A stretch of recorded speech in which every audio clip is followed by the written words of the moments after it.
galerinha, beleza? Bom, galera, hoje nós vamos falar sobre dois assuntos muito importantes na física, tá? O primeiro deles é a força de atrito. Logo mais falaremos sobre trabalho, tá? Bom, galera, força de atrito é bem fácil de entender no nosso dia a dia. Antes eu vou contar uma história. Quando eu era pequeno, na casa da minha avó, tinha um chão, né? Quem é os antigos vai lembrar desse chão, tá? Que era chamado de vermelhão, que era um chão que a avó passava assim, encerava, ficava aquele negócio brilhante, brilhoso, né? E eu gostava de ir para casa da minha avó porque eu ficava de meia e aí vinha correndo e escorregava. Inclusive uma irmã minha, uma vez até caiu, acertou, né, a cabeça. Bom, por que eu escorregava com maior facilidade e se eu for fazer isso num piso comum, né, eu vou correr e de repente eu não consigo escorregar, tá? Bom, galera, por causa da força de atrito.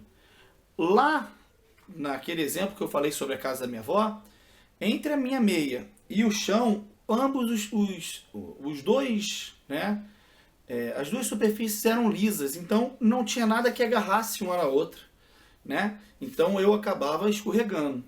Se eu, por exemplo, fosse lá com um tênis com aquelas cerdazinhas embaixo, eu iria provavelmente travar ao invés de escorregar. É por isso que no tênis de futsal normalmente tem aquelas partes embaixo para que a pessoa não escorregue, né? Por que acontece isso? Por causa da força de atrito. É uma força que sempre será contrária ao movimento, tá? E que ocorre devido às superfícies rugosas, ou seja, não lisas. Então aqui olha o desenho. Eu tenho aqui um bloquinho, uma caixa que está sendo empurrada aqui com uma força F. Só que tá vendo que aqui a superfície ela não é lisa? Ela é toda onduladinha aqui. Essa superfície que é toda onduladinha, ela vai ficar agarrando. Então a gente pode até, parafraseando aí, dizendo que força de atrito é uma força de agarro, né? É uma força que agarra o corpo, né? Porque, ó, na hora que eu empurrar aqui, ela vai começar a bater nessas ondulaçõezinhas aqui e ela vai começar a travar um pouquinho, tá? Ou seja, isso aqui, essa superfície não lisa, vai causar uma força de atrito, tá? Contrário ao movimento. Agora, Glauco, como é que eu calculo a força de atrito? Através dessa fórmula aqui, ó. Força de atrito é igual a μ vezes N. O que é μ e o que é N? Galera, N nós já vimos, né? Nas nossas aulas anteriores, N é a normal, né? Que eu expliquei já lá que se for no plano horizontal, né, N é igual a peso. Se for no plano inclinado, N é igual a peso, vezes cosseno, mas isso aí a gente acabou não falando muito, né? É uma força sempre perpendicular à superfície.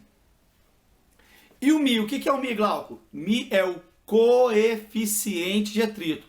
Galera, isso aqui é uma letra grega chamada μ, tá? Não é um M feio não, tá?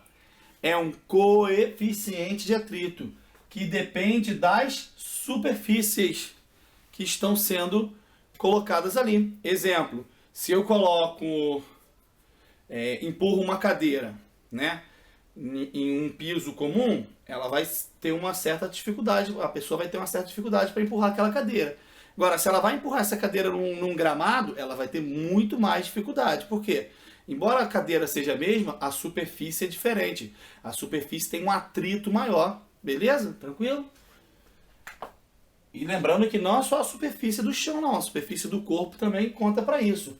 É por isso que também, né, galera, em lugares onde tem piscina, normalmente eles colocam um piso que é chamado de piso antiderrapante, tá? Que é cheio de coisinha para que seu pé fique cravado. Ali é para aumentar a força de atrito. Beleza? É por isso que o carro... que o pneu do carro não pode ficar careca. Porque se ele fica careca, ele fica liso. E se ele fica liso, ele não tem força de atrito. Então o carro acaba, né, perdendo a direção. O coeficiente de atrito, como eu já falei, depende da superfície.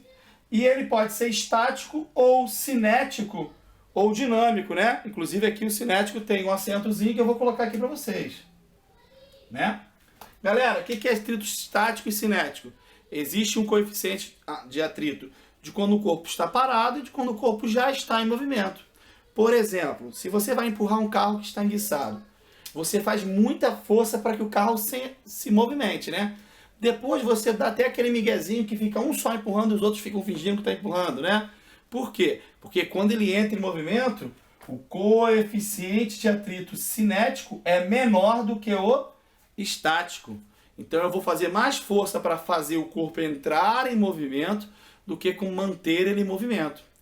Uma outra coisa que é interessante é que, embora isso aqui, tá, seja uma verdade, em alguns exercícios ele vai mandar você calcular, tá, de qualquer maneira, qualquer valor. Considere o coeficiente de atrito 0,2. Ele não vai especificar se é o estático ou cinético, ele só dá um valor. Duas coisas importantes. Força de atrito. Ela é um tipo de força, né? Então ela é calculado em N, tá? N, né? Que nós já sabemos que qualquer força é calculada em N, que é Newton. Não é isso? E coeficiente de atrito, Glauco, qual é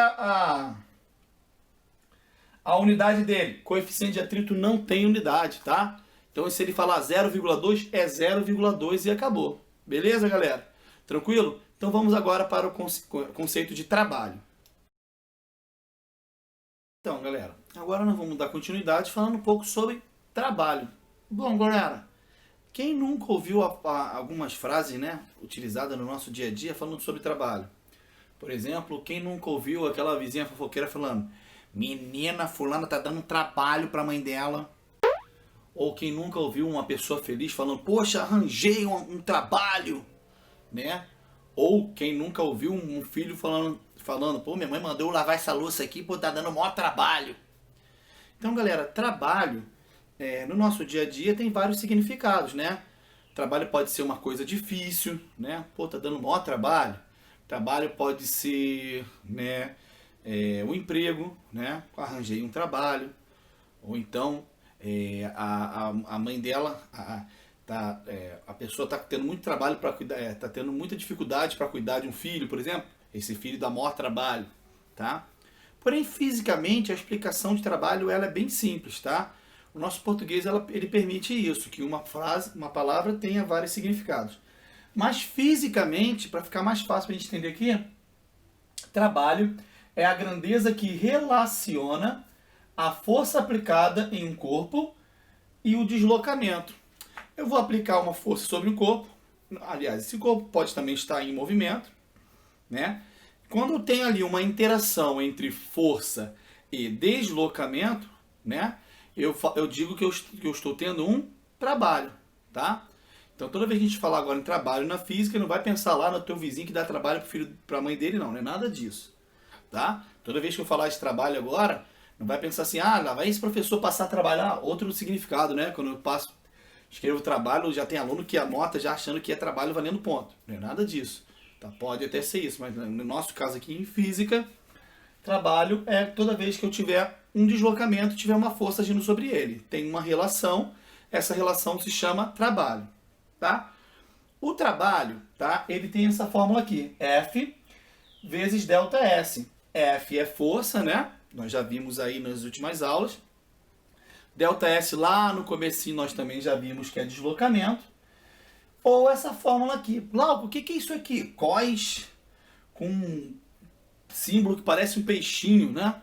Na verdade, galera, isso aqui é cosseno do ângulo, cosseno de alfa. Alfa é uma letra grega, né? Então, trabalho é igual a força vezes deslocamento vezes o cosseno. Glauco, mas por que trabalho é T? É W? Trabalho não deveria ser T? Galera, existem muitas grandezas na física com T, tá? Então a gente coloca trabalho com W ou também com uma letrazinha grega, tá? Que depois eu posso colocar para vocês na hora que estiver fazendo exercício, eu posso colocar a letrazinha grega, que é o tal, se eu não me engano, né? Que também é utilizado para trabalho. E aqui vem o W de work, né? Trabalho em inglês, beleza? Mas, o que é cosseno? Galera, se vocês ainda não tiverem esse conteúdo, eu vou fazer um breve comentário rapidamente. Cosseno, tá? Quando você tiver lá em geometria, que você tiver lá um ângulo, tá? Esse ângulo você pode calcular o cosseno dele, o seno dele e a tangente, tá? Então, cosseno de um ângulo, tá? Dependendo do ângulo que ele forma, aqui é 90, né? Total aqui é 180, dando a volta é 360. Isso tudo vocês vão aprender ou já estão aprendendo, tá? e o cosseno ele tem um valor fixo. Então o cosseno de 30 tem um valor, o cosseno de 60 tem um valor. Então ele vai te dar um ângulo, tá? E esse ângulo você vai botar o valor desse cosseno aqui, tá? Por exemplo, o cosseno de 30 é raiz de 3 sobre 2. Você vai colocar aqui raiz de 3 sobre 2. Beleza? Raiz de 3 sobre 2. Ou se for 60, o cosseno de 60 é meio. É 1 sobre 2. Você vai botar 1 sobre 2 aqui.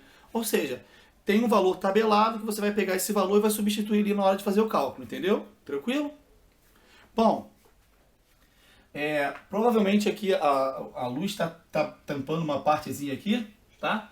Mas eu vou deixar depois o quadro no final da aula. Eu vou deixar esse quadrozinho aqui com uma foto para que vocês possam pausar e poder copiar a matéria, tá? Mas o que está escrito aqui, ó, trabalho motor, trabalho resistente e trabalho nulo. Trabalho motor, galera, eu poderia dar várias explicações para trabalho motor. Como, por exemplo, trabalho motor é aquele em que a força aumenta, em que o trabalho é aumentado pela força. Para a gente entender mais facilmente, tá? Trabalho motor é quando a força está ajudando o movimento, tá? Ou seja, a força está fazendo com que ele está realizando um trabalho positivo, tá? Imagine que tem várias pessoas empurrando um carro e que tem um deslocamento para a direita e eu vou começar a empurrar esse carro também. A minha força vai ser somada à força dessas outras pessoas empurrando esse carro. Então isso nós chamamos de trabalho motor. Não é porque tem a ver com o carro que eu acabei de explicar, não. É só porque é a nomenclatura aqui. Então existem duas situações.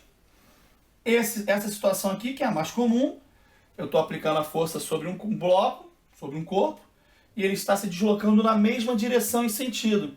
Tá? Nesse caso, eu não vou usar o cosseno. Por que eu não uso o cosseno? Porque quando vocês forem estudar, ou se já estão estudando, cosseno de 0 grau, que os dois estão para o mesmo lado, esse é 0 grau, é 1. Então eu não preciso botar 1 aqui, né? Então a fórmula é essa aqui, positivo. E se estiver formando ângulo, de repente uma pessoa está puxando, né, com a corda, alguma coisa aqui para trás, formando um ângulo entre a força e o deslocamento. Esse ângulozinho eu vou ter o cosseno. Que, galera, se esse ângulo for menor que 90 graus, o trabalho vai ser positivo, tá? Beleza? E trabalho resistente? Se trabalho motor é quando a força ajuda o movimento, né? Vamos dizer assim, tá na mesma direção do movimento. Agora eu vou ter um trabalho resistente. Trabalho resistente é quando ele atrapalha o movimento. Acabamos de falar sobre força de atrito, não é? Então, a força de atrito, ele vai proporcionar um trabalho resistente. Por quê? Lembra que eu falei para vocês que força de atrito é sempre contrário ao movimento? Então é basicamente isso. Então, ó, eu tenho aqui, vamos dizer que um corpo está se deslocando para cá, só que a força de atrito é para lá.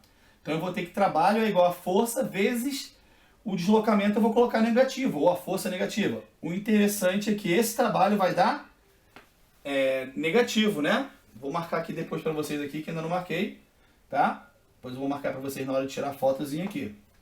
Ou quando eu tiver um ângulo maior que 90 graus, tá? Esse ângulo maior que 90 graus vai ser um valor negativo. O cosseno de um ângulo maior que 90 graus é negativo. Então eu vou ter que o trabalho realizado vai ser sempre negativo quando o trabalho for resistente. E quando o trabalho é nulo, Glauco, existe isso? Existe. Vou dar um exemplo aqui bem básico.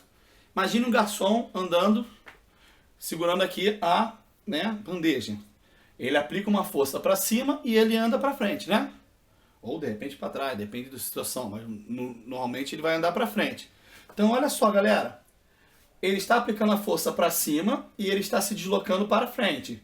Aqui eu formo um ângulo que nós chamamos de perpendicular ou normal. Nós formamos um ângulo de 90 graus. Nesse caso, tá? O trabalho é nulo, não vai haver trabalho. Por que, Glauco? Porque o cosseno, tá vendo que cosseno menor que 90 era positivo? Maior que 90 era negativo. Então, exatamente no 90, cosseno vale 0. Então, esse cosseno aqui valendo 0 vai anular todos os outros. Então, fisicamente, não há trabalho agindo sobre ele. Beleza? Tranquilo? Então, galera, voltei aqui para falar mais uma coisinha que eu esqueci, tá? Vou marcar aqui, que eu falei que fiquei de marcar isso aqui, né? E eu esqueci de colocar a unidade. Galera, trabalho vai ser calculado pela unidade J, tá? Que se escreve joule. Que se fala joule, beleza? Então, o trabalho vai ser realizado... trabalho realizado é calculado por J, que é o joule, que também é a unidade utilizada em energias, tá bom? Então, até a próxima aula, galera. Estudem. Grande abraço.